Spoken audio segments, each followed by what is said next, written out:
Вчера започна новата сезона во третата македонска фудбалска лига Исток со надпреварите од првото коло, а во рамки на воведното коло новиот стратег на Слога-Виница Емил Грнев со победа дебитираше на клупата на пораничниот вторлигаш, откако Слога со 0-3 славеше на гостувањето кај Малеж во Берово. Екипата на Слогот Виница до високата победа стигна со погодоците на Георгиев, Николов и Војнов.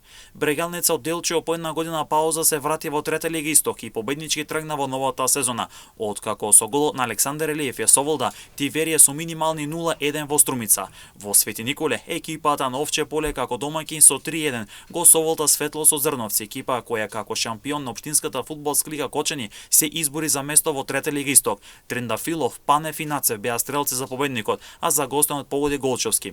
Велинов и Ефремов постигнаа погодици за старт на победа на Карбенци во новата сезона над ударникот Пирава со резултатот 2-0. Во Доиран екипата на Хоризонт Турнео со 3-4 славеше над Доиранско езеро. За некогашниот прволигаш двоен стрелец беше Благој Статов, а по еден гол постигна Черкезов и Коцев, додека пак за Доиранско езеро по еден гол постигна Гушев и Илиев, а автогол постигна Гоцев. Следниот викенд на програмата ќе бидат надпреварите од второто коло.